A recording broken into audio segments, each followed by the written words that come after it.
Hey y'all, I know it's been a minute, but here we are back with the vibes. Of course, this is Steph and Cat Talk Wow, giving you a double dose of everything that happened over the past 2 weeks on our favorite all women's wrestling TV show. Of course, we have all kinds of action with the Beast going up against Penelope Pink to prove her ground once more as to why she should be the rightful Wild Women's Champion, as well as so many other things going on in the world of this amazing show.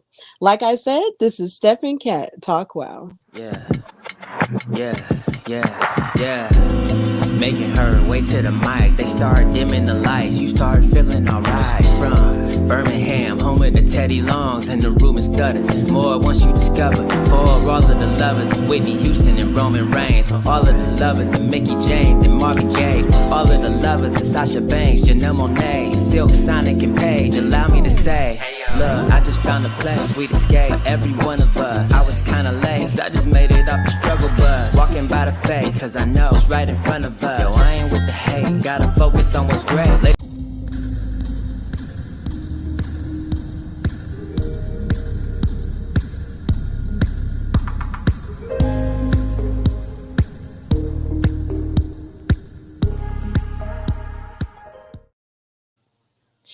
Hey y'all, we are back live for Steph and Cat Talk Wow, brought to you by the Hardy Wrestling Podcast and In Cat We Trust. Of course, I'm your girl Stephanie Hardy, host and creator of the Hardy Wrestling Podcast, contributing writer for Daily DDT and color commentator, featured on the Belladonna Division, Battle Club Pro, Black Girl Magic 2022, and Spartan Wrestling.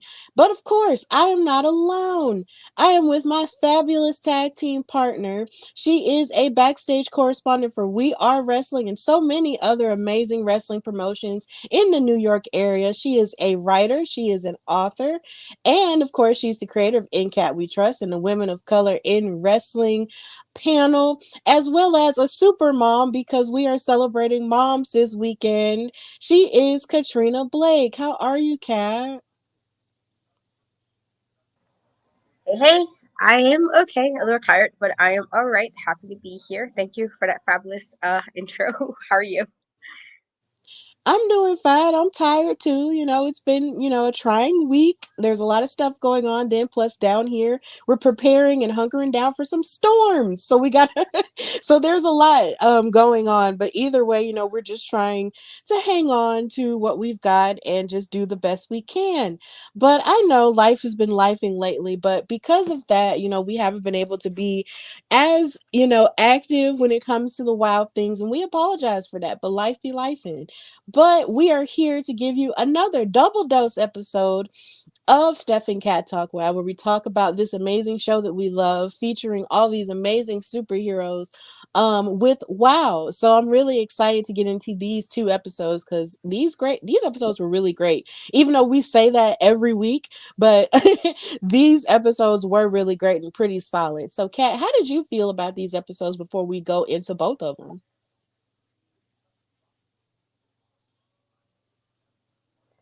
Definitely solid stuff. There were some not much needed wins that happened. That's always it's like yay about time. Um, with some people, and some progression on some of the storylines, some of the things that are happening. So they were good episodes. Really solid. Absolutely. And in the comments, we have Eric, who is always posted up in the WOW parking lot before we come on live. Thank you so much for posting up in YouTube land saying, hey, dude. Thank you so much for watching. And of course, for all of those who are watching us live on all of our platforms, on YouTube, on Facebook, on Twitter, and all of the things, thank you, first of all. And second of all, please chime in the comments with any parts of these episodes that you really liked or really loved, or tell us who your favorite WoW superhero is, or who you think the next WoW world champion could be, outside of the Beast, or just tell us who you think it could be. And just chime in the comments and light up our chat so you can wind up on the screen with us. So yeah, these past two episodes have been amazing. But first, we are going to cover, of course, the last episode of WoW from the month of April, which was called Shattered Sisterhood. And you can only imagine what that entails. And we are definitely going to get into it right now. So, on two different fronts, you had sisterhoods being shattered. And this episode started with Jessie Jones knocking on the door of the Wild World champion Abilene Maverick. And she was saying, "All right, Maverick, I scratched your back when it comes to Miss America. So now it's time for you to scratch mine. Come on." And she yanked her out of her office slash dressing room or whatever you want to call it. And Abilene Maverick did not seem that excited about coming out to the ring. Like she really did not plan on coming out there. But they made their entrance in the WoW arena and basically, got up there and talked. Not really, they really didn't talk that much, actually. They didn't talk at all. And it went into the very first match, which was Jessie Jones and Abilene Maverick versus the All American girls, Santana Garrett and Americana. So this was their way of getting back into the swing of things and getting back at Jessie Jones for interfering in Americana's championship match with Abilene Maverick. They didn't take kindly to that. So basically, this was like their way of getting back at them. And Abilene turned out to be the secret partner, as you saw on that first picture, where it didn't have a picture of who a partner could be. And this was interesting considering it seemed like her and Amber O'Neal seemed to be very, gung-ho to be back together, but then she disappears again, and now she has to, do the bidding of the Wild World Champion. And I actually did predict that Abilene would be her mystery partner, and it turned out to actually happen. So, I love it when I get predictions right like that. It just makes me happy, like on a very personal level. Like, yes, I got it right. So that was just really cool. So Jessie did cut a promo actually, looking at my notes. She said, "Well, look what I found, David. I done got me a partner, and she happens to be the best wrestler in this company next to myself. And David, I don't want to hear anything after this match. You are going to be personally responsible for what for what I and Abilene do to Santana and Americana." And so this match, got started with Americana and Abilene starting to fight, of course, which was like a continuation of their championship match. And Americana got distracted by Jessie Jones, who was smack talking her. And Abilene took advantage of that, which is something that we know her to do, very well. She's very opportunistic. And Americana was actually able to duck a couple of clotheslines and break out of a schoolboy roll up, for her for a couple of 2 counts. Americana was able to hit a series of drop kicks to Abilene Maverick, and she tagged in Santana, who then kicked Abilene down for a 2 count. And it seemed like Abilene was really doing the lion's share of the work in this match. Not really Amber. Jessie Jones really didn't do a whole lot. And even with, the camaraderie that we know of from the All American girls and their tag team chemistry, it just seemed like Abilene was really doing a lot of stuff that she really just did not want to do in this match. And it was just really crazy to see, but hey, that's just how it went. Because usually Abilene just sort of takes the easy way out, but she really did have to pull her weight here. But she did it well, but it was just really insane and kind of one-sided. But either way, when it looked like the All-American girls could have gotten the upper hand, the referee, Ben, got distracted by Jessie Jones, who then kicked Santana in the face, and then Abilene Maverick covered Americana with her feet on the ropes for the 1-2-3. But I got upset at this part because as Abilene Maverick covered her with her feet on the ropes, it seemed like Ben was looking straight in the direction of which the shenanigans were happening and didn't even call the match off or didn't even tell Abilene to take her feet off the ropes. And this frustrated me because I'm just like, bro, it was right in your line of vision. What are you doing?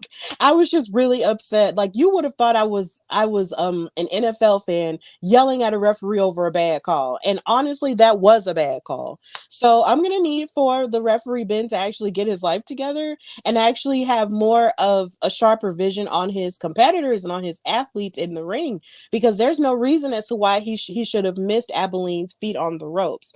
So yeah, that happened, and Jessie and Abilene won this match and they celebrated like everything. How did you feel about this match and all of the shenanigans that were afoot when it came to Jessie and Abilene? And how did you feel about Abilene actually doing the bulk of the work here?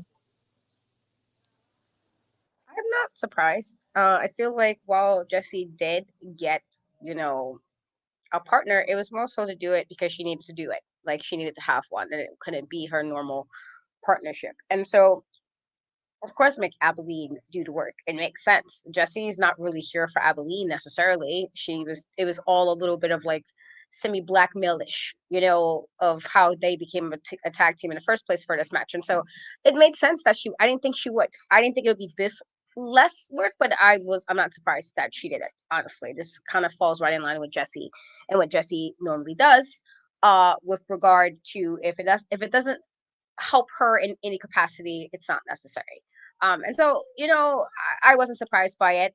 And her just kind of being there and letting Abilene, that's kind of to an extent, I'm like, that's kind of what you get Abilene, because of all the times you do shenanigans and kind of get out of the way of stuff, this was the perfect time for you to kind of work on a match that could have very well been directly 2-on-1 if if Santana and Americana wanted to be those type of tag teams. They could have easily just went, oh, let's try to gang up on you. They really didn't do that, you know, like they made it quite easy for her. As far as the ref, there's like there's not enough like words when the referee is that ridiculous. And it's like, do you want to be like, do you need to like look at the footage again? Do you need some glasses? What's happening? Like, why are you not seeing this? There's no way you should have missed that. And so she gets another win again, you know, based off nonsense, you know, based off stuff not being that it should have been that way. And it makes you kind of mad because this feels like there's always a problem with the refs apparently as well. Not that other refs don't do this, but I feel like wow, it's just really be all dropping the ball with stuff that be going on. And I'm like, are we not watching the same thing? You were in the ring. Like you should be better in tune than the rest of us, and you're not paying attention. And so that's, you know, a bit like agitating, a bit annoying. But otherwise, you know, I mean, it wasn't a bad open. I just was like slightly annoyed because I'm just like, how can she keeps even with things kind of not really going her way? How is she still able to basically get a free win? It was like a free win. Like it's like, how is it just always seem to be okay with her? And that's annoying. But here we are. Yeah, it really is annoying because it's just like, ma'am, like, and ref, like, how is it that you are not seeing all this crazy stuff? Like, I just never felt so upset. Like, I've been upset before, but when I tell you, like, I outwardly like just yelled out loud of how upset I was like, excuse me, like, what the heck are you doing? It was loud, but either way, I was just like, this is dumb. And I can't help but feel like this is an ungodly union that isn't going to stop, because with all the craziness that Jessie Jones has been doing to sort of get under the skin of Americana, who's to say that Abilene won't, you know, cash in another favor with her and then try to like mess up the other person's opportunity if they ever try to come after the Wild World title again? That is something that I'm low key afraid of. That is, of course, if they continue it. Now they could just not continue it and pretend like each other just don't exist anymore, because I never thought I would ever see these two in a partnership, but I don't know. But either way, it just kind of, you know, sucks the way that it happened. And poor Americana, you know, she thought she had this opportunity in the bag and that she was going to show, you know, her best self whether she won or not, only to have it stolen from her from someone who she fought for like a close to 2 months almost. So it's just like, I know she has to feel really like defeated from that. So it's just really like unfortunate on all um accounts. But we definitely need to get, you know, the referees together and just, you know, have a come to Jesus meeting and let them know, like, hey, y'all really need to get on the ball with this stuff and stop people, you know, from cheating, and stop, you know, people from interfering and all of the above. And don't just, you know, get on the case of the good guy, like get on the case of the bad guys too. And we'll get more into referee action a little bit later in this episode, because there was more stuff that I caught that got on my nerves. But we move on, and of course they recapped the saga going on with Siren the Voodoo Doll and her return and her anger at Holidead for leaving their coven, which led into the second match, which was Chainsaw and Siren the Voodoo Doll with Angelica Dante versus Chantilly Chella and Holidead with Foxy Fierce in their corner. And this was a really solid match, and it was very powerful. And it was good to see Siren the Voodoo Doll in the ring again, because of course it had been a minute since we'd seen her, because she wasn't season, in the first half of season 2. But like the other girls were, but it was really good to see her. The match popped off before the bell even rang, first of all, with Holidead lifting Chantilly Chella up and assisting her sort of like in a kick to sort of get the upper hand on Chainsaw. And I was like, haha, that's funny. I liked it. And then, of course, the bell finally rang, and then they hit a and then Chantilly hit a tilt-a-whirl splash that Holiday also assisted her with and everything. And I feel like for a team that we've never seen team together before, I really love the chemistry that Chantilly and Holiday had. It was almost like they were using their opposites in order to create more opportunity to get the upper hand on the other team, because of course the other team has power and technical prowess on their side, but then you have Chantilly, who is a kickboxing expert and also a really agile and quick competitor, with Holiday, who is just power personified. And I really like that being on display with the both of them. It was a really good back and forth between them. And there was one point where it low-key looked like they were Siren and Chainsaw were getting the upper hand on them, but finally Chantilly was able to drop kick Chainsaw, and then Holiday hit her Darkness Falls onto Siren the Voodoo Doll in order to win. So Holiday and Chantilly Chella won this match because of course they came in hot and did not give up on each other throughout. But they were not able to celebrate this win because Chainsaw attacked them both with a double clothesline. But as they got attacked with a double clothesline and Foxy tried to come in and help, and she also got attacked again by Chainsaw, her sister, Roxy Fierce, decides to come in from the audience, interfere, and start fighting on behalf of her sister. And this was amazing for me because I did not expect her sister to hop in there and start fighting on Foxy's behalf. I was like, "Excuse me? You can fight too?" What? I was just so excited. And I was like really gagged from that. I just could not. I The wigs were snatched. Okay, I was just really thrilled with that level of help. And so with that help, happening, and with Chantilly and Foxy celebrating with Holiday, they were still trying to get her to dance, but she was not in the mood for it. But Roxy danced with them anyway, and it was just really cool and fun. So that was just a really action packed match, but the way that it ended was victorious, and it was just a huge surprise because I just did not know that Foxy's sister was just gonna hop in like that. I was like, wait, are they gonna let her do it? And they did it, so it was cool. So Katrina, how did you feel about this match and what happened afterward?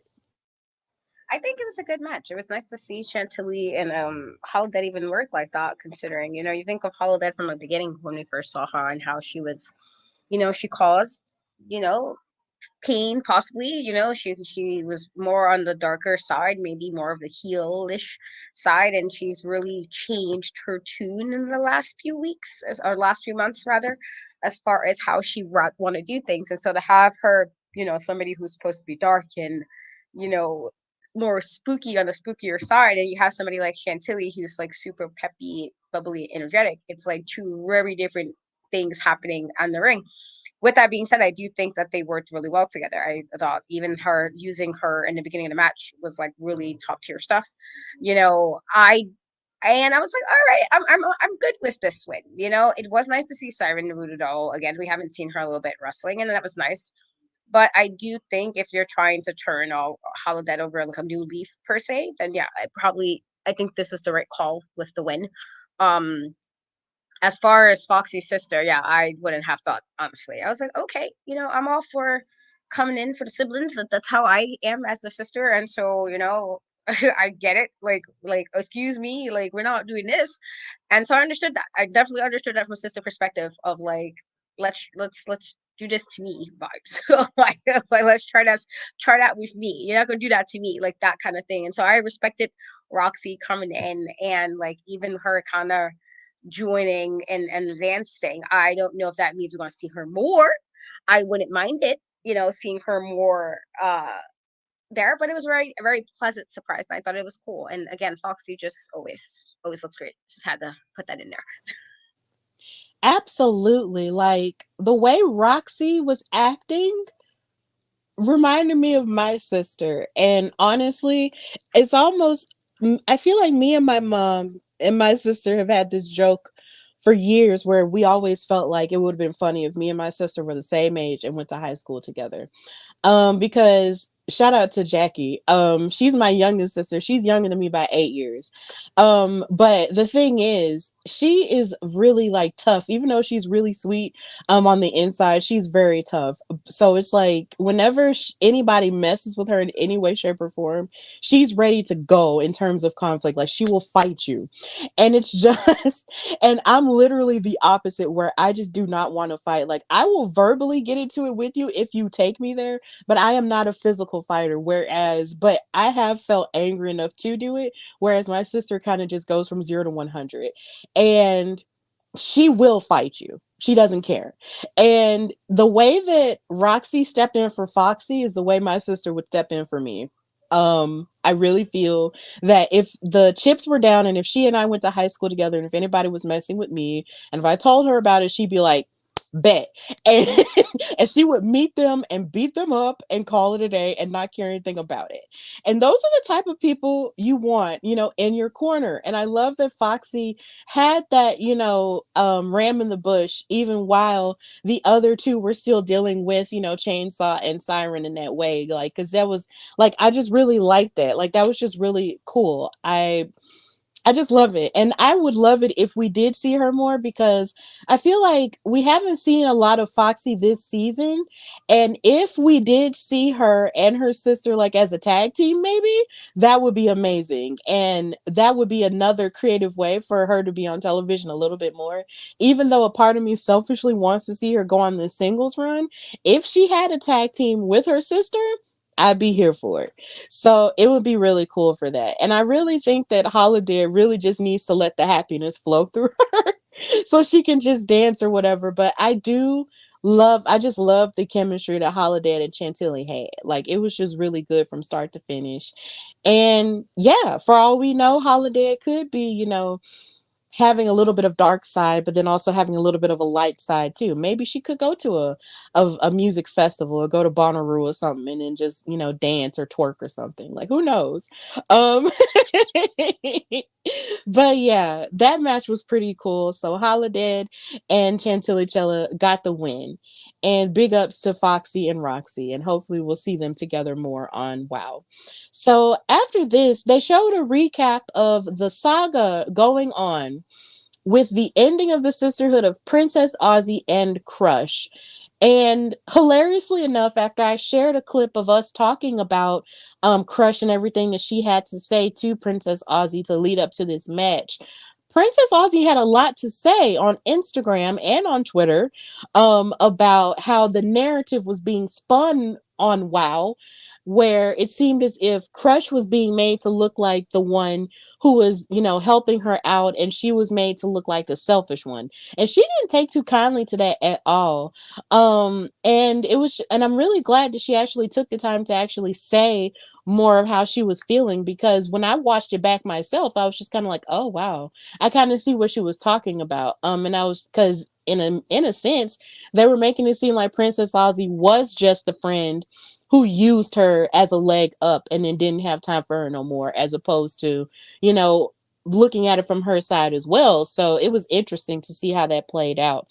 And I would have thought that this match could have been the main event, but another match was, but I'm not too mad about it. But this all, of course, led to the next match, which was Princess Aussie versus Krush. And Krush came out there with her top tier friends, Gloria Glitter, Coach Campanelli, and the new water girl, Ariel Sky. And Princess Aussie came out there alone because, of course, she is, a woman who can stand on her own 2 feet and come out there on her own and fight her own battles. This was my favorite match of this whole episode because number one, it was very hard hitting. And number two, it was very technically sound. And number three, it was spiteful.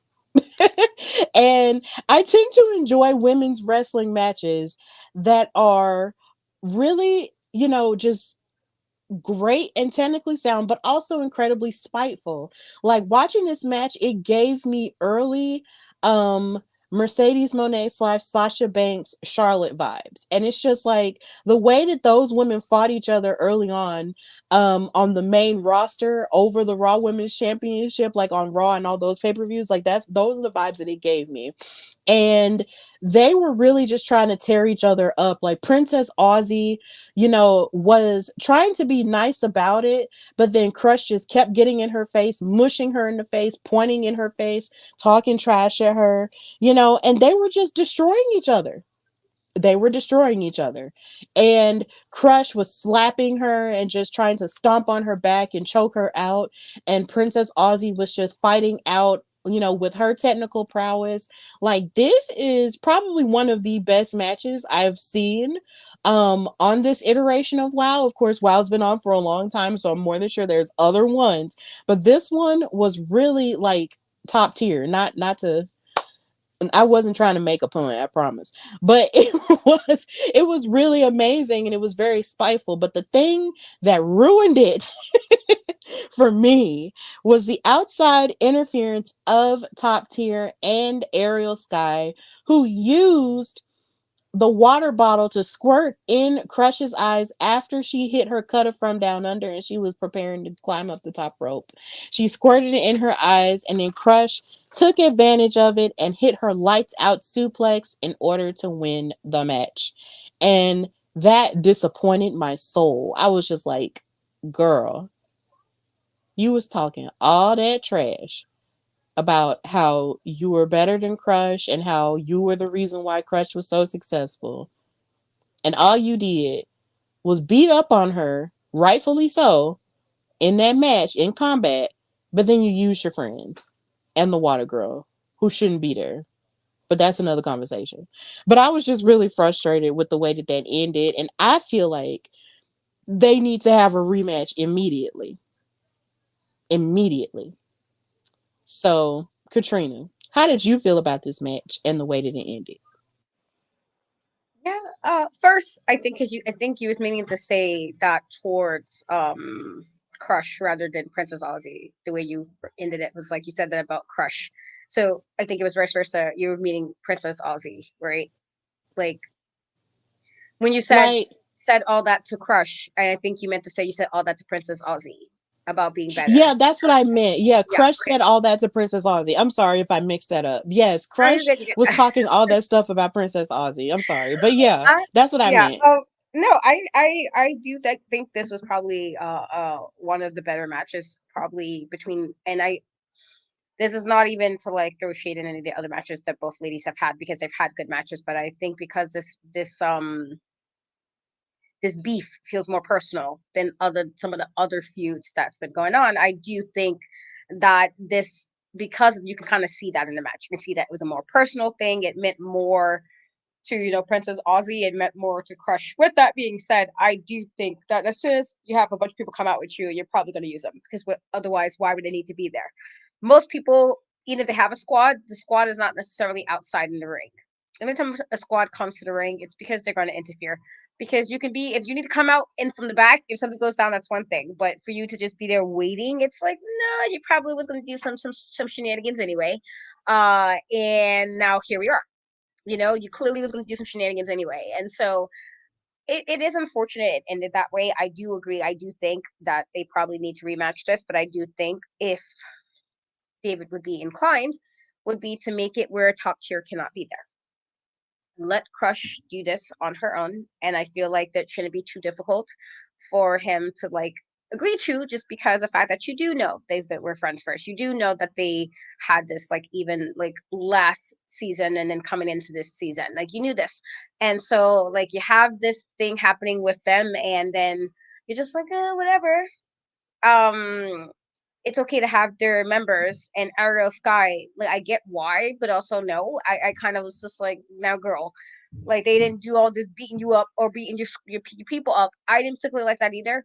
But I do think they do need to have a rematch, and hopefully it can be an actual match where it's not just a bunch of like grudgy. I don't want to call it a grudge match. I felt like that was more Krush being just very overly aggressive, but then having the girls of top tier like assist in that. But it was a good match. I do think that both ladies, tried hard. It's just in the regards, it's like both of them are pretty evenly matched. But then Crush had a bit of a little extra boost because she had the three other ladies out there while she was fighting Princess Aussie, and Aussie kind of was standing alone in all of this. But it was a great match. Then on top of that, you also have the added bonus, I guess, for the both of them because they know each other so well. Because of course they trained together, which is something that they showed in that clip, was them training together in the beginning when Princess Aussie was sort of losing her confidence a little. And for me also, outside of it, it was really interesting to watch Krush, rise up, in her wrestling career to this point, because she's reaching almost 2 years in the business, go up against Princess Aussie, who's been wrestling for like ever. And to see that juxtaposition in that match, like Crush did an excellent job rising to the occasion of that. And I almost felt like her cheating was just kind of like, ma'am, you don't even need to do it because you're literally doing a good job. Like, stop. Like, chill. But it was just really frustrating to see. And I hate how their friendship has just broken down at this point, because it's you just hate to see it, because you hate to see women fighting each other over stuff that's petty. And honestly, it's just like, why does it matter? Because you both loved each other once upon a time. Find that love again. Like, just stop fighting. Like, just stop it. Like, it's just not worth it. But to Krush, it is worth it. And honestly, because of all of this, she has now flipped her personality upside down, and now she's just angry and not just outwardly aggressive, and it's just frustrating. So this is where we're at with Krush, and she won this match, but I definitely feel like it's not over. Like, and it being a grudge match, whether it's a grudge match or whatever, rubber match or whatever, like, it's just not over. But here again, I'm gonna need for Ariel Sky. Y'all be weak in the knees. Stand up. Stand up. I'm going to need for Ariel to stand up. Okay? Stand up, Ariel. Stop it. Stop being something that you're not. Like, it's frustrating. But, okay. Moving from that match to the main event, we have Penelope Pink coming out with the fabulous Lana Starr and Vicky Lynn McCoy versus The Beast. And in this match, you have two former WoW World Champions going up against each other. But of course, when Penelope Pink comes out there, you're essentially fighting 3 people or 4 other people. But either way, I found it very interesting that the Carlson sisters weren't out there with them this time. I thought that was really interesting, considering how their last tag team title match went with the Mother Truckers, and how Penelope and Vicky Lynn essentially ruined that chance for them. But yeah, we gonna leave that part alone. This match was really good. Penelope Pink, as much as she and I have had our differences in the past, performed really well in this match outside of the outside shenanigans. And of course, the Beast is out here trying to prove point after point after point after point. But before this match even got started, Lana cut a promo saying that it seems like everyone wants to keep talking about the Beast and Abilene Maverick, and the focus in WoW has been taken away from where it belongs, on me and the Fab Four and Penelope Pink. I just want you all to remember, the greatest wrestler in the history of WoW, besides myself, is Penelope Pink. She is the true WoW World Champion.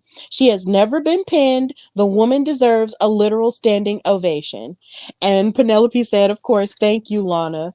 Tonight, the Beast, you may be on the top of the food chain, but you're in the ring with the best damn thing WoW has ever seen. So yeah, they had a lot to say before the match got cracking. So the match started with a lockup, and then the Beast, of course, threw Penelope Pink back into the corner. But then Pink just kept raking the eyes. She was being very cagey throughout this match to get the upper hand on the Beast, and that wasn't the last time that she raked her eyes to get the upper hand.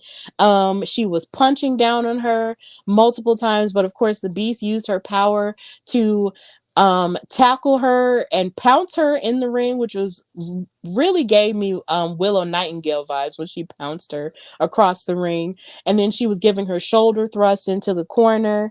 The Beast was suplexing Penelope Pink multiple times. And then to make matters even crazier, every time the Beast tried to get the upper hand on her, Vicky Lynn and Lana kept trying to interfere, trip her up and beat up on her outside of the ring while the ref wasn't looking, and Penelope had him distracted. But it just didn't work. And for every move that they were hitting on each other, they just kept kicking out over and over again. And Penelope is just such a great athlete, to the point to where it was almost like if you felt that the Beast was just going to run through her, that was not the case. And Penelope was out here to prove that that wasn't the case, because she really is that girl, which kind of hurts to say, but she is that girl in the ring. And she gave, and even in that picture right there, like, she gave sort of like a wizard, like a shining wizard, to the Beast's face, but the Beast still kicked out. And then the Beast was able to actually climb the top rope and give a Beast bomb to Penelope Pink in order to win the match. And hilariously enough, Lana and Vicky tried to reach in and stop the count, but it didn't work, and the Beast won the match. And she was looking pretty dominant in her quest to get back the title that she never lost. So that was how that episode ended. The Beast was just looking real dominant here and ready to go after Abilene more and more. So Katrina, how did you feel about this main event and the way that it went? Oh, it was a good main event. I don't know what Lana was talking about. Her being the best wrestler. Like, say Penelope outside of her, like, ma'am. Well, I know you are a bit of an OG and you've been there for a long time. If we're basing it off of the most recent level of you being with Penelope Pink, you were not wrestling, sis. I feel like you need to stop attaching that part of your career with Penelope Pink, because the time Penelope Pink joined you, you were not wrestling. And so it's just like, it's a weird thing to say, to say that, because I'm like, you're not really wrestling. With that being said, as my issue, I never really had the issue that you have had with Penelope Pink, and so I've always have said, well, she has engaged in shenanigans, because she has. I always have, you can admire a person who can wrestle well, and she can. And so, she did what she could, but the Beast is on a mission. She's been on one, and since coming back and trying to get a title, it was a bunch of nonsense, a bunch of nonsense, a bunch of nonsense. And so, of course, I feel like she was being more aggressive because of that. Like, you lost the title that you technically didn't lose the right way. You lost it from injury. You didn't, like, lose it because you lost a match. And then you get finally back to the picture of, all right, I'm in a match. Like, nope, let's make this a match with 4 people instead. And now it's the 4th person who you haven't wrestled previously who wins it. I can understand why she's a little bit aggressive. I can understand why she's a little bit upset. I would be upset too. And so, hopefully, again, she can get the chance to have a match with her where it's no nonsense. None of the Abilene pretending to be hurt, nothing popping up in the middle of the ring, no things with the referees or people not catching things, where she can actually have a match and win it rightfully, because I believe she will. If she has the match the way she's supposed to have the match, I do believe the Beast will win it. And so, like, I'm just counting down the days until Abilene's reign will end. But, that's just me being extra. You actually raise an excellent point that I don't think we really have ever addressed since we've been covering this iteration of WoW, is that Lana, the fabulous Lana Star, really does attach the successes of the Fab Four with her own success. And even on commentary, I've even heard David and the other, commentary partners talk about how Lana wants to, like, add these championships to her mantle as if she's the one that's accomplishing it. And that's very problematic. That is very problematic, how someone who once upon a time was a WoW legend, never taking that away from her, and was, a WoW world champion, can sort of take these women under her wing, and then just all of a sudden just think that she can just take credit for all of their success. That is definitely a problem. And I'm wondering if the cracks are starting to show in the Fab Four, so much so to the point to if they'll ever address that, because it's like you said, Penelope Pink came up during an era of WoW where of course she's not active, so her success isn't your success. Though she is your protege, she isn't you. It's kind of like where I've heard different people say, like, if you have a child, it's like that child is separate of you, even though you're responsible for the child being born. That child is still very much their own independent person. That's what this is. Like, Lana, you may be responsible for exposing us to who Penelope Pink and who these other girls are in terms of the Carlson twins and Vicky Lynn McCoy, but they are their own women, and they have their own successes. Now they are choosing to be affiliated with you, but you cannot take credit for their success. That's not fair to them and the work that they actually do. Now, mind you, she might help them because she's, a manager, and it pays to have a manager in WoW like that, but she shouldn't be taking credit for their success. And I'm actually glad that you brought that up, Kat. Then on top of that, it's just the Beast, with Lana talking about how all the attention, she feels like all the attention should be on the Fab Four.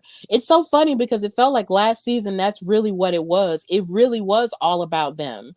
And now that it's not all about them, and now that they don't have all the gold anymore, and the ante has been upped in terms of the amount of women that are there, and gaining the titles, even though we have our feelings about Abilene Maverick and stuff.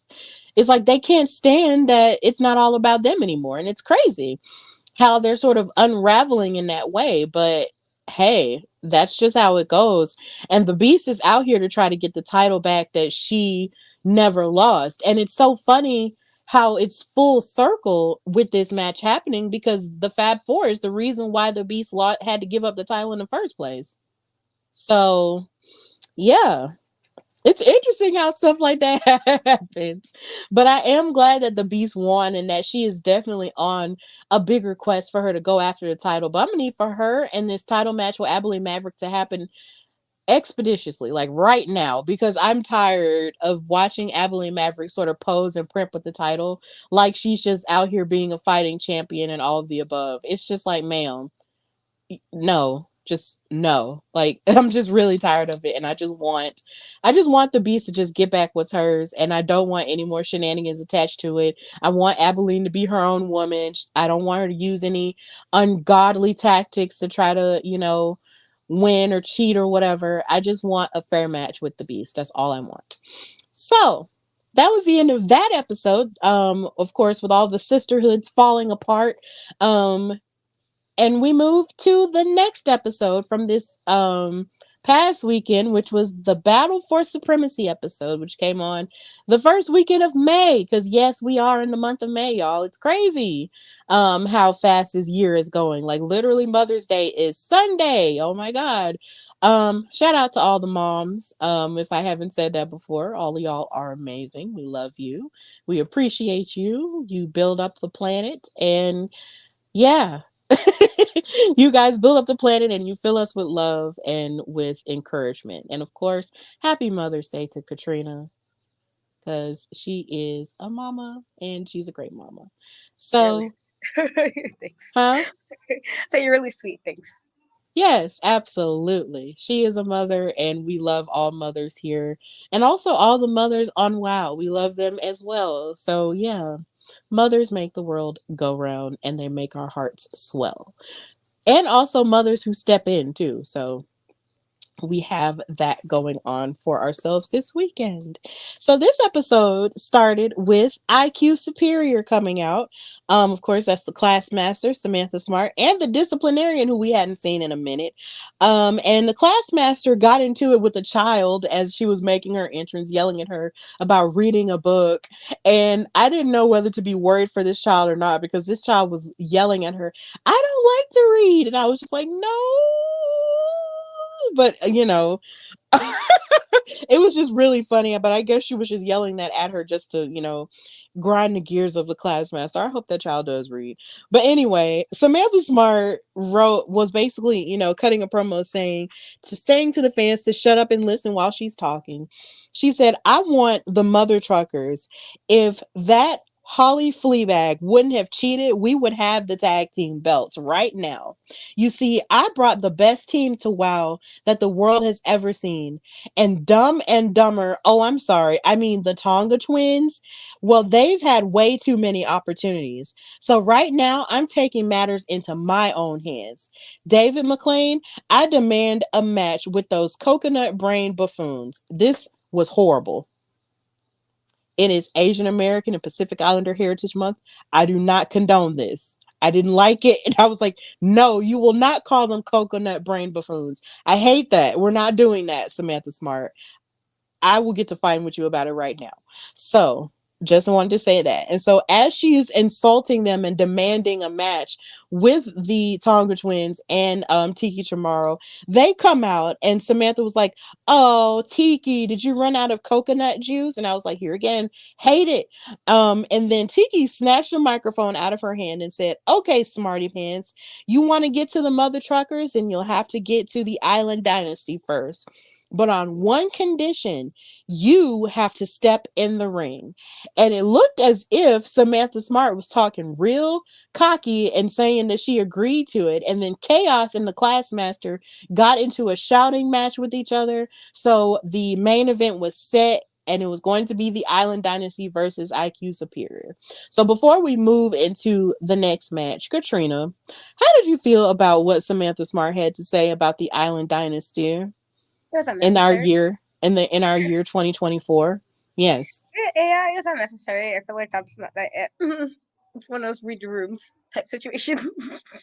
Read room, they do this in May as if it wasn't basically when this aired. What this was a few days in May, and you're already on the shenanigans. I feel like just read the room. It wasn't necessary. There are ways to like make comments about things or without it being that. I feel like if you guys, if you're gonna insult somebody, a good person who know how to insult anybody who has siblings, you gotta talk a lot of shit because I definitely talk shit to my siblings, and we do that. But you gotta know how to make an insult without making those kind of insults. And I feel like there's just a way if you're gonna do that. It probably didn't need it to be said. So just read the room. That's like read the room. Yeah, you do have to read the room. And I understand that these episodes are taped far in advance. So I will give, them the benefit of the doubt when it comes to that.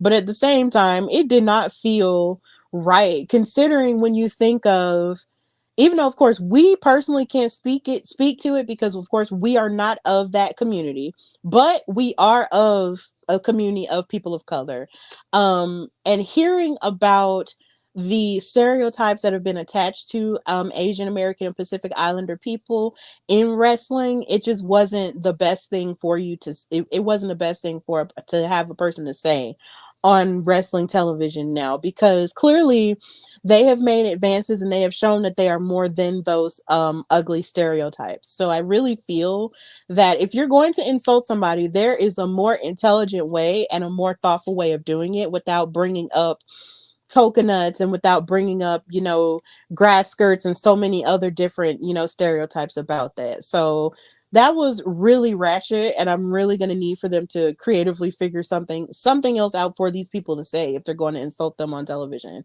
Like insult them, but don't make it so degrading that you sound like you belong in the 1980s, because that's something that you probably would have heard like way back in the day and not now, because clearly we have advanced as a society. No matter how many people try to drag us backwards, we're going forward, and that just was not a forward moving thing for a person to say. Now, moving away from that, we start with match number 1, um, with the Brat Pack, of course, that's Gigi Gianni, BK Rhythm, and Lil J Boogie, versus the Mighty Mites and Steffi Slays. This was sort of almost a rematch from sort of like the Trios tournament where we saw all 6 of these women fight with each other, and it was really interesting to see this yet again. And it was also really interesting to see towards the end of the match, but we'll get to that a little bit later. And of course, we have to make room on the show for BK's bars. The Katrina's least favorite part, but we got to do it because it's real. So after everyone made their entrances, BK Rhythm said, "Okay, big deal. Last time y'all won. We're still the best. We're still number one. Hey, now y'all running with the WoW OG. Hey guys, they picked Steffi though. This is gonna be easy." Now, I appreciate the rhyming, but there's another part of BK's bars that I appreciate. Katrina, since we've been covering this show, have we ever heard anyone refer to any other person as a WoW OG? No. Isn't that something that we call the OGs on here? Well, yeah, them, but Okay, I'm just saying. In my heart of hearts, I really feel like they took that and added that, and she added it into the rap because BK has said that she does listen to us. So I really feel like she put that in there and she's been listening to us, and I don't know, even though they might not really say it, I really feel like she was listening to us and she put that in her rap, because the minute she said it I was like, wait a minute, I've never heard them say wow OG on this show since I've started watching it. I've never heard it, so the idea of her using that in her rap just made me excited. I was like, oh snap, like maybe like I don't I've never heard anybody else say it. So the fact that she did this time was just like, oh. But yeah, I just thought that was really amazing. So shout out to y'all. Shout out to the Wild Superheroes who do listen to our show and do support us. It's really amazing that you guys do that. And if BK, if you're hearing this or if you're watching this right now, and if you did insert that because you hear us calling Steffi Slays and the others Wow OGs, then that's fantastic. Thank you. Thank you for that. But if not, then it's okay. And it's no hard feelings. But this match was great. This match was really great in the sense that you saw Steffi Slays um, have this chemistry with the Mighty Mice that she had in the trios tournament. Like, even though BK and Gigi Gianni were definitely isolating Spice throughout the match and also, beating up on Steffi Slays, for a good portion of it, the chemistry that Steffi Slays and the Mighty Mice had throughout this match was just on fire. And I just love watching them together as a team. Like, they were really killing it with each other. Like, they really were. And for every hot tag they made, it was almost like they were utilizing their quickness to gain the upper hand on Gigi and BK. And it was just really good. And I just really enjoyed it. And I was just like, yes, ladies, yes. And there was even one point where Gigi was getting frustrated because she would hit a number of her hard hitting moves onto Sugar or Spice, and she thought that would have been the end. And then she was just like, bro, are you kidding me? And she got really upset. But it was just a really great back and forth match. But speaking of teams falling apart and cracks showing, there was a point where Steffi Slays came in really hot and started hitting axe handles to BK, and then BK wound up tagging little J Boogie in, and J Boogie was looking like she did not want to get in on any of the action at all, and Steffi took advantage and hit a schoolboy roll-up pin and got the win. So Steffi Slays, the WoW OG, finally got a win in tag team action, but she got a win on television with Sugar and Spice, and Lil J Boogie was looking very distraught from it, and BK and Gigi was looking like they were blaming her solely for that loss. But after that point, David McClain came in and interviewed, with the Mighty Mice and Steffi Slays, and they were just talking about how happy they were to team with each other and just how honored they were to be with each other, and how they can't wait to add more flavor to, the WoW fans' lives and add more positivity and everything. So it was just a really good opening match. It was great. So Katrina, how did you feel about the match, and how do you feel about the possible crack showing in the Brat Pack? well, realistically, I didn't think J Boogie belonged with them. I felt like She did it. she was too nice anyway. I felt like she was being a good team player. Like they added her, and she every time she was around, that she did her. She was a good team player. She did what she had to do as being part of the team. But I never thought she belonged with them. I never thought. I thought they were like two mean girls, and they just added the one nice girl. And it's like, oh, we kind of similar. You kind of got little moves, and I rap. Let's bring you on in, and that was where the similarity ended. Maybe a music similarity. That's where it ended. And so I don't think she belonged with them anyway. And so I'm surprised they took this long to show some cracks. I thought it would have been a lot sooner, to be fair. I thought it would have been when they first teamed up. Next time I was like, oh, they're not gonna do it again because it didn't fit to me.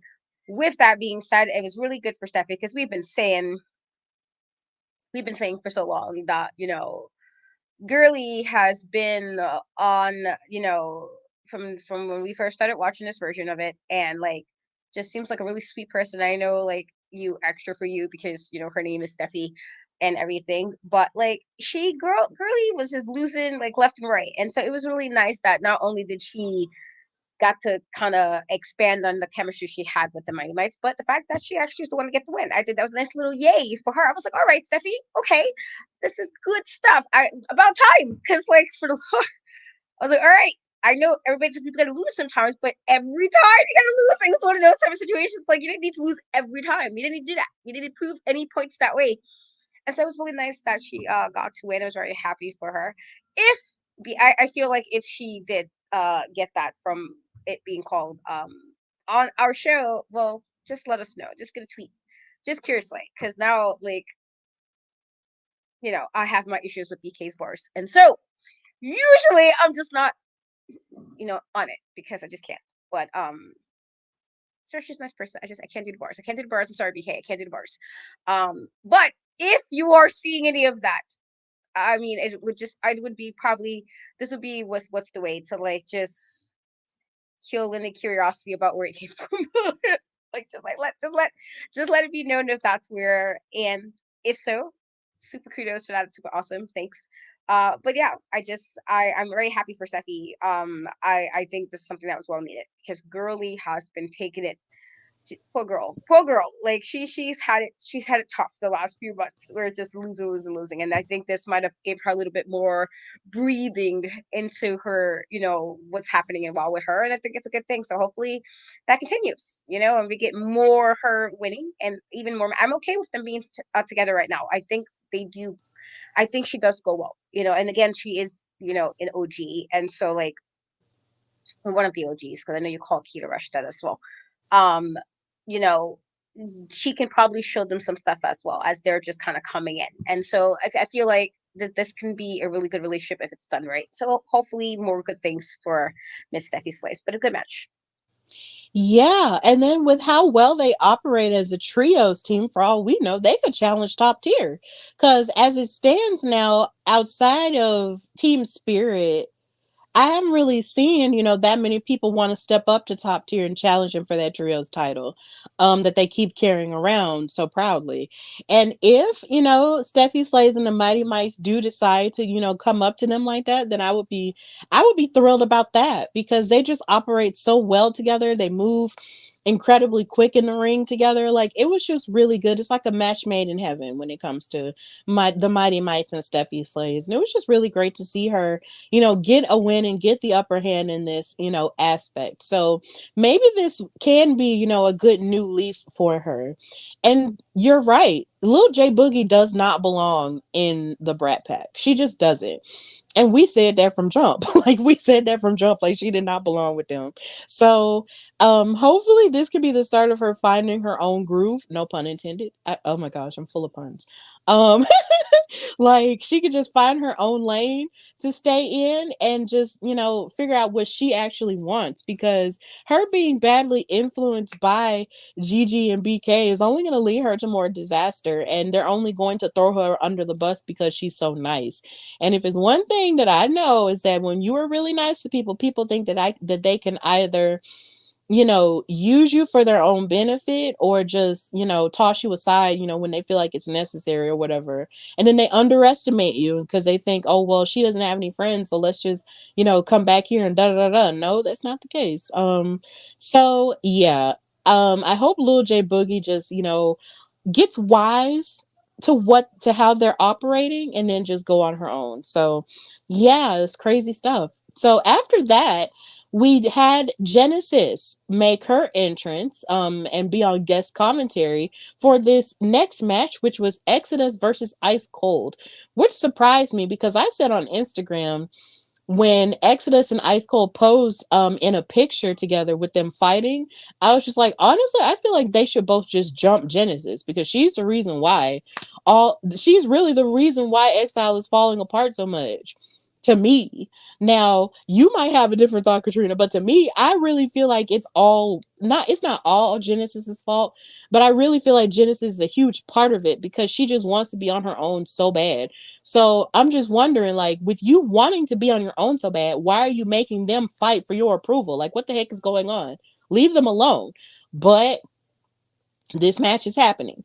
And Exodus and Ice Cold had a pretty good opening, and they sort of had a battle of balance with each other in terms of out strengthening each other, which is one of my favorite things to see in a match. And then, of course, you had Exodus with her MMA background trying to sort of submit Ice Cold in the beginning. But Ice Cold, was out here really proving that she could maneuver out of those moves and just showing how sharp her wrestling skills have definitely gotten over this time that she's been on. And even on commentary, Genesis was saying there was levels of competitiveness that she wasn't seeing out of them when they were with her that she was seeing in this match. And I was like, well, maybe they weren't able to show it to you because you were micromanaging them to hell. But anyway, this match really, right when it was starting to get really good, Exodus started using Genesis's move set to get the upper hand on Ice Cold, and Genesis didn't take too kindly to that. So she stormed out of commentary and started yelling at Exodus right when she had Ice Cold submitted, and Ice Cold was tapping out and the ref was distracted. And Exodus didn't like that, but then Ice Cold tried to take advantage and get a pin, but then the ref was still distracted by Genesis and she couldn't get the upper hand. So the match ended in a no contest because they were all yelling at each other and arguing with each other. And then eventually it came to a decision where David decided that there was going to be a triple threat match to see who is going to be the leader of Exile. So this might be happening either this weekend or in the next few weeks or whatever, but either way, that's what's going on here. So Katrina, how did you feel about this match slash no match? And how Genesis is playing into this situation?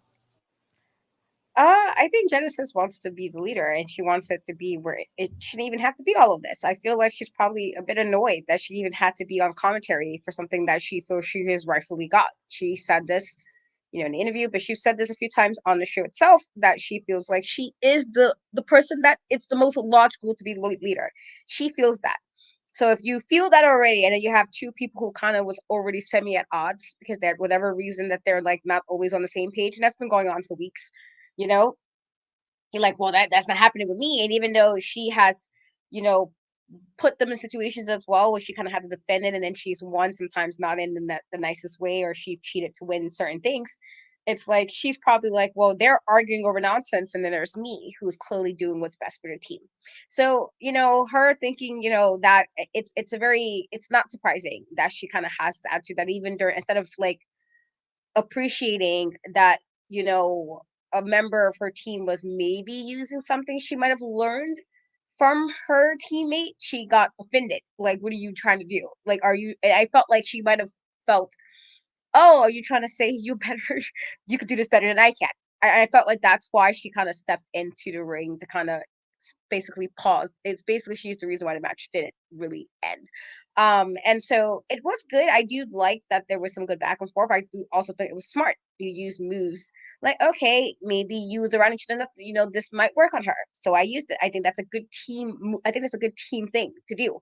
Um, it's different if you guys are like doing a dance battle or something, and then you guys copy the person's move because it's like, all right, I don't know, it's kind of you guys people who watch like You Got Served and Stomp Your Yard. I saw the vibes. Like you might not want to do that necessarily, like stealing somebody's move because now that's kind of yucky. But in like like wrestling part, like if this helps, we've seen other members might have had to use somebody else to kind of do a move sometimes for whatever reason. Wrestling's wrestling. And so I felt like she got more offended than anything. Like she was trying to take her spot right then, like, wait a minute, I'm the leader here, let me kind of come in. And now this is why we didn't get the end of the match. But now having a triple threat, I feel like if she doesn't win, I feel like she's going to either cheat to win it. If she doesn't win it, it's probably going to be it's going to be a big issue. I feel like she's going to make all of that just not be the way it could be, or it's not going to be all copacetic or kumbaya between the three of them if she does not win that. I feel like she thinks she's supposed to be in charge. This is what she's supposed to be doing. And that ice cold and, Exodus is just, you guys are here. You're here. I know what I'm supposed to be doing. And it's unfortunate that it had to get to that place, or she feel like it could have been like a genuine, like, maybe we all just try to work together and try to make sure we do best for the group. And it's like, no, I know better than the rest of you. But it was a good match before it ended abruptly, basically, because it basically like ended pretty abruptly once Genesis realized what was going on. Oh my God, Katrina, you just reminded me so much of my childhood just now. When you brought up You Got Served and Stomp the Yard, those are like two of my favorite movies because I love movies that are centered on like different hobbies, like cheerleading, like with Bring It On, and dance, like with that. And those are like my favorite movies ever. I can't tell you how upset I was when in Stomp the Yard when they tried to steal DJ's moves as if he couldn't create anymore. Like, y'all suck. Y'all are 7-time champs and y'all are out here. I'm sorry. It was just really stupid. That is another rant for another day. But oh my God, I hate stuff like that. It's just like, but at the same time, when it comes to wrestling, I just feel like it's sort of fair game because not saying that everybody has the same teacher because everybody doesn't, because that's dumb, but it's just like people borrow each other's moves all the time in wrestling. So it's just like for Genesis to get as mad as she did at Exodus, which is kind of weird to me because I'm just like, y'all were in a team together for close to almost like 2 years now, and you're getting angry at her for using your move. But it seemed like Exodus was doing it in a very aggressive way towards her in that sense. So I understand why she got a little bit upset about that. But here again, I just really feel like Genesis really just needs to leave them alone if that's what she really wants to do. Because it's like at one moment she wants to say she wants to be on her own because she's carrying dead weight. And the next minute she's trying to control them. And it's just like, ma'am, pick a struggle. Pick a struggle. Either you're going to have the struggle of being your own woman or have the struggle of being a leader. And it's just like, it's almost like she really just doesn't truly want to let go. Like she's being indecisive, and I'm gonna need for her to hop off the fence. Like hop off the fence and actually stand in your decisions now. Because you call these women dead weight, but then you were complimenting them on commentary, talking about stuff that you had never seen them do before. And it's just like all you ever did was just trash talk them because they weren't doing what you felt like they should have what you felt like they should have done. And it's just like, ma'am, it's not a team. It's almost like it's just you have to be in charge all the time, and it's just frustrating. I feel like this match shouldn't be happening. It shouldn't be happening because by all accounts she really just needs to just be on her own. But we'll see how this goes cuz yeah. Clearly Exodus and Ice Cold are really tired of her ish. But I honestly feel like this shouldn't be happening. They just need to jump her. Maybe they'll just both jump her and it'll turn into a handicap match. I don't know. But either way, that's how it went. It was no contest.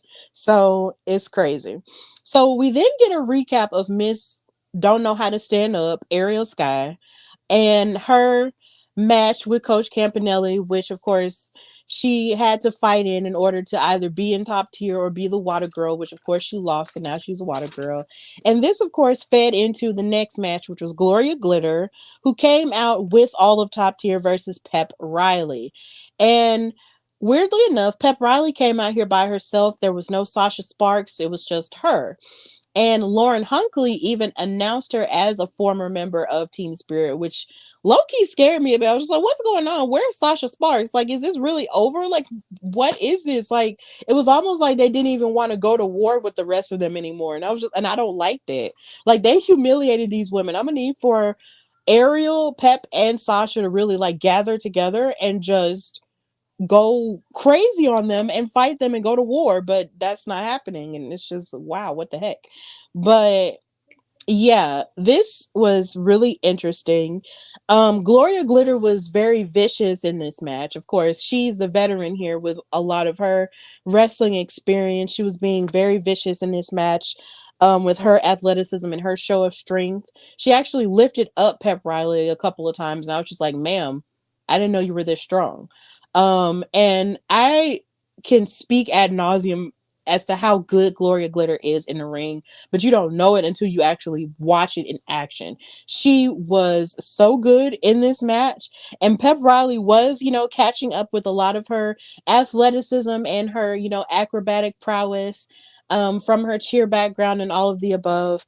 And it was a good back and forth, but here again, like we were talking about with Krush, Gloria was out here utilizing top tier to assist her win. And they were holding Pep Riley back, grabbing her hair, stretching her across the ring post and everything in the corner. And it was just really frustrating to watch. It was just like, it was essentially a 4-on-1 match when it came to them being out there. And though Pep tried her best, Gloria Glitter wound up winning with the aerobic annihilator. And of course, Top Tier was celebrating with her in the middle of the ring.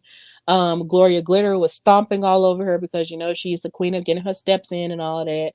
But yeah, the aerobic annihilator wound up ending it, and Pep Riley lost. So it's sad stuff going on for our spirited people. So, Katrina, how did you feel about this match and the trajectory of Top Tier and where they're going? I mean, they have a good group of ladies on the team. So it's not like, they're not going to go far necessarily. It's not that. It's just, I feel like they're doing so much. It's just so aggressive, so over the top.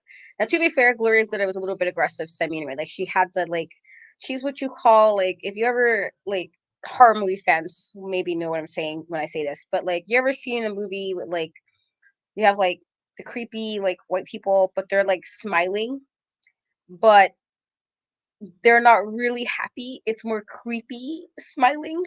And so with Gloria Glitter, it's like she's gave off this deposition like she was, happy, but then she would do little things throughout the match that gave a very different picture of what her face might have been portraying.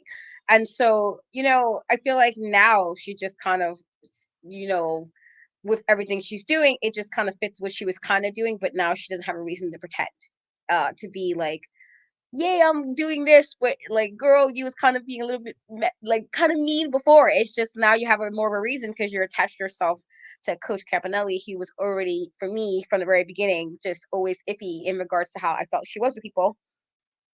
And then Crush, who feels how she feels and why she felt she needed to do this and align herself with top tier. And so it's unfortunate for Pep Rally because, she literally has nobody in any of this. They kind of came in, and even with Sasha Sparks, it's like you guys are there, but like you guys came in with the, mindset that you will be part of, uh, uh team spirit, like you would be part of something and not all of this drama. Like, I'm quite sure it's like you kind of like come in, you're like, oh, I'm involved in drama that I really didn't have nothing to do with, because to be fair, Pep Riley and Sasha Spark are like the last two. They had nothing to really do with, like, it's not their fault that Ariel and Coach Campanelli couldn't decide how they're going to do the team. That has nothing to do with them. They came in super last minute, and so like they're in all this nonsense for something they had nothing to technically do. It's like they're getting punished for something they didn't do. And this is kind of why I'm a little bit annoyed with Ariel Sky, because, girl, like, you are partially the reason some of this is happening, because you and Coach Campanelli couldn't decide together, or you felt like you had to overstep her, even though Coach Campanelli, like, you're part of a team. It should be a team effort to decide who's joining. But even with that being said, that had nothing to do with these two girls. And so I was like, oh, that's unfortunate. I didn't think she was going to win it. Honestly, I felt like they wanted to make an example, and it did.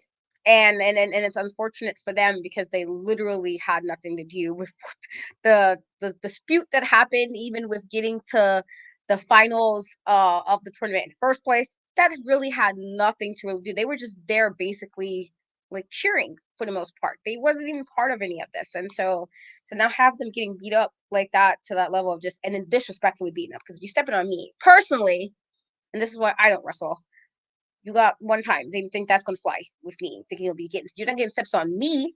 You take your steps outside the ring, not on Katrina. And so personally, I wouldn't let that happen. I wouldn't let that fly. But this is why I am not a wrestler. So poor, poor Pep, poor Pep Rally. She tried, she did, but in this situation, it's this top tier trying to show they're dominant, and if it means they have to be super disrespectful to show it, that's what we're getting. So it's sad to an extent. It's sad because I feel bad for them. Like they really just are in somebody's feud that has nothing to do with them. They're just like casualties right now to this feud that happened between basically Ariel and Coach. And to an extent, I think Coach is even using, and I say this like it's working, but I feel like if something goes the wrong way with between Coach and Krush and Gloria Glitter, that she's going to be on to the next or she'll leave because I never really saw Coach Campanelli as being somebody who's completely loyal. I felt like she's done that multiple times, and even when Randy Rara was here, where she was always kind of funny with how she responded to things or how she had like it had to be this way, and if this is supposed to be a squad or your friend, or whatever, that's not how you act. And she's always kind of more about self and what makes her because she thinks she knows everything, she knows best.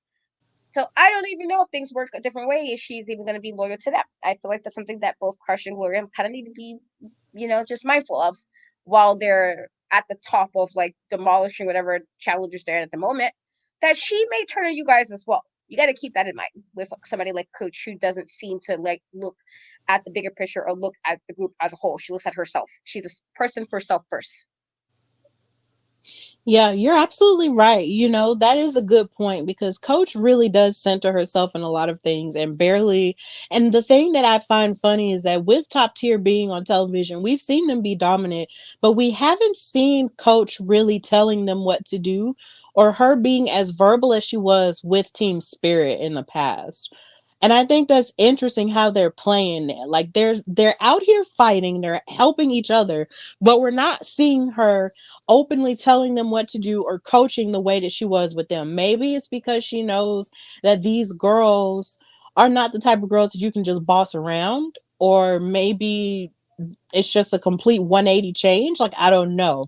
But it is unfortunate that Pep and Sasha, wound up catching strays from something that Coach was going through with Ariel. And it's a shame that it even had to even get this far because honestly, Ariel was just trying to help. And Coach saw it as a direct, act of defiance, which is how, all this happened in the first place. And it just makes no sense. And it's so sad to see Pep and Sasha at this point just be sort of out in the wind and lost, especially now since Ariel didn't, believe in her own strength enough to stand on her own and actually be the leader that they could have possibly needed at that point. Like, you've just left them to drown while you're up in here being a water girl and acquiescing to top tiers every whim. That sucks. Like, that literally sucks. Like, why are you out here doing that when you could have just stood with them? It's like an abusive relationship. I hate to trigger anybody that's been through that situation, but it is like an abusive relationship where you want to love and believe in the best of that person so bad that you're willing to turn yourself inside out in order to, prove other people wrong that they're a good person when everybody is steady telling you that this person is not a good person. Like, that's what's going on. And the proof is right there happening in front of your face and you're still trying to believe it. No, like, you really have to see that this person isn't good for you. And the fact that Coach sees you as subservient and not as an equal to being in top tier when you've proven yourself to her so many times just shows how she sees her. She doesn't value her. And I'm going to need for Ariel Sky to stand up and actually go back and help the friends that, were brought in with her. Like, help revive Team Spirit because they actually deserve to have another chance to live again and not just have you out here just being top tiers servant, for lack of a much terrible term. um so let me just, yeah, it's just really sad to see. You just really hate to see it, but this is where we're at and hopefully it'll get better. But that was just a really sad situation to see Pep get caught up in. So they did announce that this weekend we will be having a wild tag team title match, which is very fitting because Mother's Day is this weekend. It's going to be the Mother Truckers, Big Rig Betty and Holly Swag versus Goldie Collins and Katarina Jinx. So that's going to be really interesting. You're going to have the best in show, who loves dogs, tag teaming with Katarina Jinx, who is a cat girl. So that's going to be really interesting to see if they, you know, stack up against the Mother Truckers. So that's going to be really cool in terms of an episode of WoW this weekend. So now we've reached our main event, which was Team IQ Superior versus the Island Dynasty in Tiki Chamorro and the Tonga Twins. And of course, Samantha Smart had to get in the ring, but she made her entrance without any ring gear on. Like she basically had the same outfit on that she comes out in every episode. And I'm like, girl, are we ever gonna see you fight? And I just don't think that's the case. So she comes out and she insults the Island Dynasty yet again, calling Tiki Chamorro pipsqueak and calling um the Tonga twins dumb and dumber. And so as they come out and make their entrance, Tiki Chamorro in this match really bossed up to the disciplinarian. And I appreciate seeing her grow more in her strength. Like I really love that. I love that she bossed up to her in that way because a lot of people here again underestimate her because she's sweet and tiny, but she showed toughness in this match and I love that. And then, of course, you have the Tonga twins who are just forces to be reckoned with all the time. Chaos and Kona lifted up the disciplinarian for like a double suplex. And then it was just a really great back and forth match. And of course, you have the Class Master coming out here matching power wits with the Tonga twins. But essentially, they made I don't want to say they made quick work of the disciplinarian and the class master. But it was essentially a 3-on-2 match because here again, the disciplinarian was not the disciplinarian. Samantha Smart was not getting in on the action at all. Like she would try to interfere a little bit, but she wasn't in on the action. So basically, the disciplinarian and the class master were outnumbered. It was funny. So the Island Dynasty wound up winning the match with a double vision and a splash to the disciplinarian, and they won the match, which basically means that IQ Superior does not get an opportunity at the Mother Truckers for the tag team titles. And Tiki broke the yardstick, and she looked so cute breaking the yardstick, and I just loved it. And I was like, yes, justice is served. That's what y'all get for insulting them earlier in the show. And the show ended with the Island Dynasty on top, and it was just really cool to see. But before the episode went off, before this match even happened, we did see an intriguing segment with Princess Aussie dressed up in her tracksuit, walking up to a person and asking them for partnership as she goes up against Krush and Top Tier. And it seemed like she was, negotiating and bargaining with the person, saying, hey, I know that we've had our differences before, but I really need a partner. And you are one of the main people that has pushed me to my limit in the ring. And I would just love to have you on my partner. So please think about it. So, Katrina, before we get into the match, who do you think the mystery person is that Princess Aussie is trying to recruit to be her partner? Hmm, I don't even know. I'm trying to think who would be like a solo person that wouldn't mind teaming up. It has to be somebody who's not like a heel, like somebody who you would think wouldn't be somebody that would team up with Princess. And I'm actually not sure. Like I thought of some people at first, but then it's like, no, this person might have been tagged with somebody else already, or this person, especially with some of last week's episode too. It's like, I don't think like what would be the purpose of this person. So I don't even know. Honestly, I don't know. But I am excited to see who she picks. I'm surprised she's going to tag route in regards to like we know how it was important for her to hit those goals as a solo wrestler there.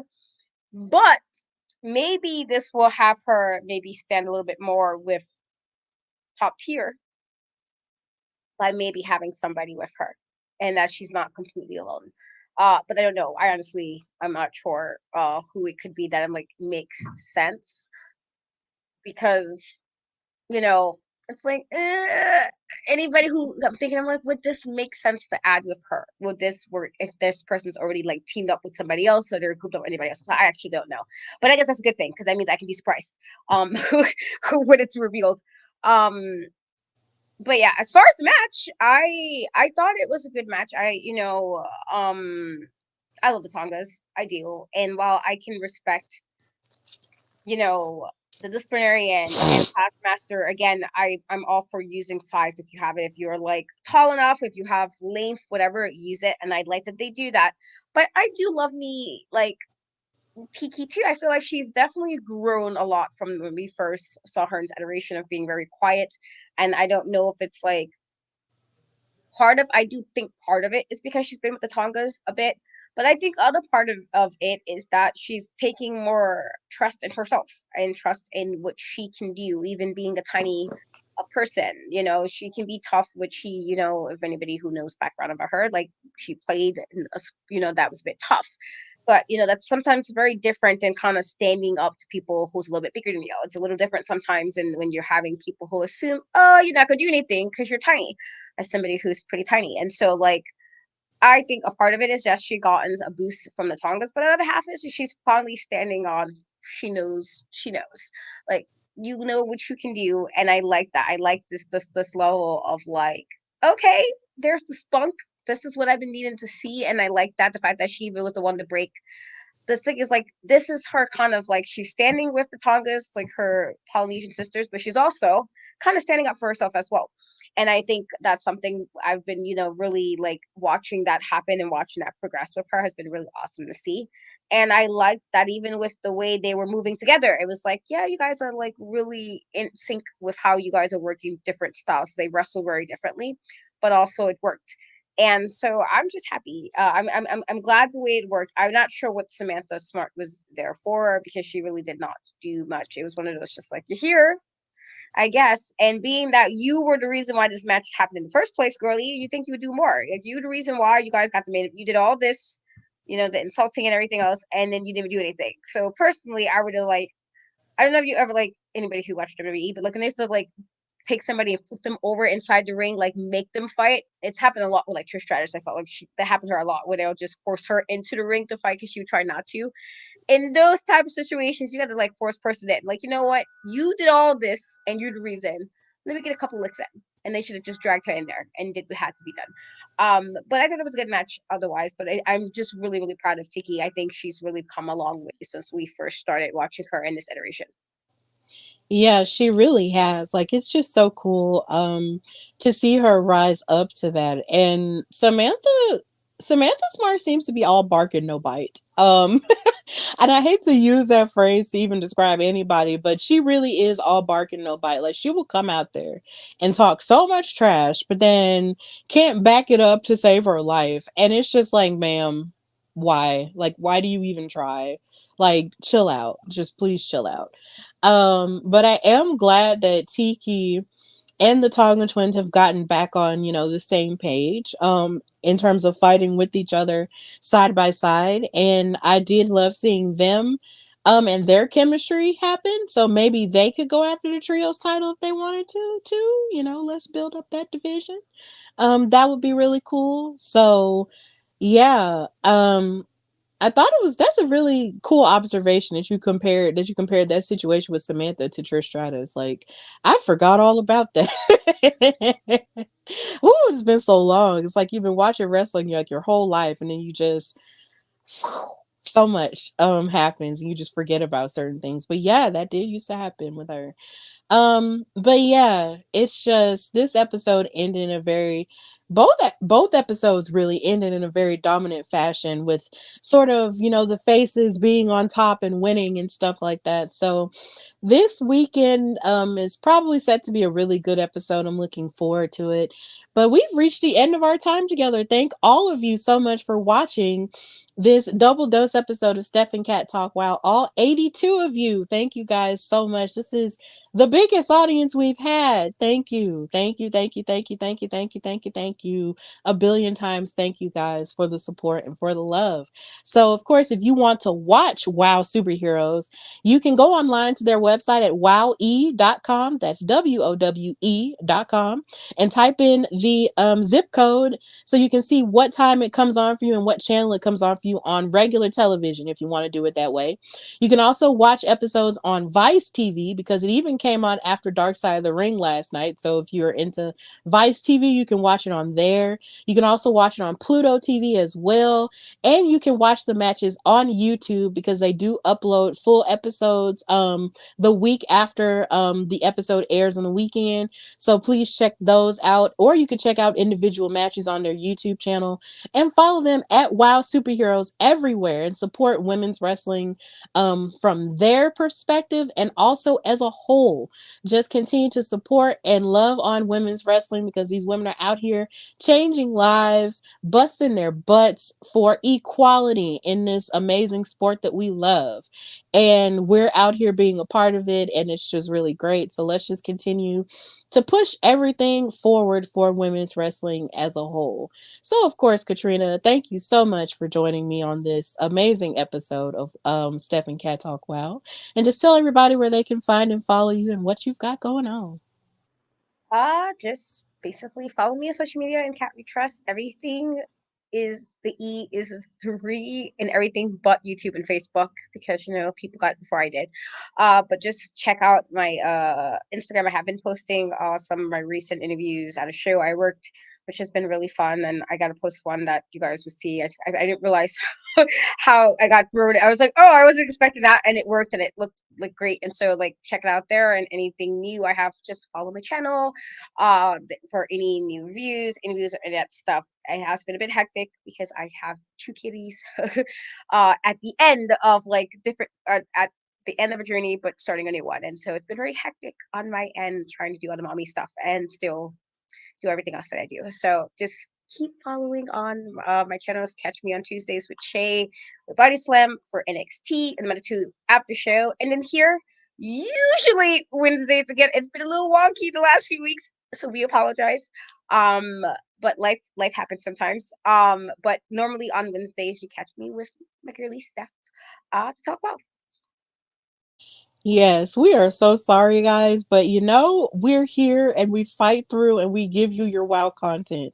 So it's great. And Katrina is out here doing the things and being awesome like she knows how to be. And that's all that matters.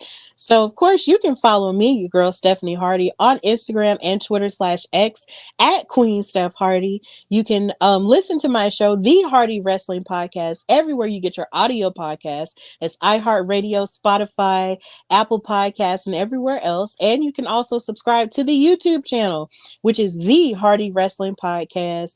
And you can also catch all of my articles on dailyddt.com. I'm still working on a couple of new things, so please be on the lookout for those articles because there's a lot going on in wrestling and a lot going on in life, but I'm still trying to, get my ideas out there and share them in a healthy way and be, a shining light in this space. And of course, you can catch this show on most Wednesdays, like Katrina said. And of course, if we do reschedule it, we'll let you guys know when we reschedule it for because life be lifing, but wrestling is gonna wrestle, and we do that. And I do have new episodes of the Hardy Wrestling Podcast up. Please go and listen to French Trick Cat Bars, which is available everywhere. So please listen to that episode. And I will probably have a new episode this weekend as well because I'm trying to be more consistent because I'm working towards a goal, but because I just want to be more consistent with my episode output with that. And of course, book your girl for color commentary. Please book your girl. And also I'm open to ring announcing because I do have a degree in music, so I do have a voice. So if you want to book me for ring announcing, we can do that too as well. So yeah, I'm open to any and everything, so it's cool. But yeah, book your girl for stuff and also buy my merch at foryourwear.com/Hardy Wrestling Podcast, and just continue to support me in all avenues and support us to support in Cat We Trust and support all of us women out here in wrestling media.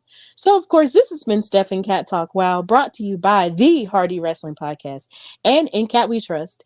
And until next time, bye, y'all.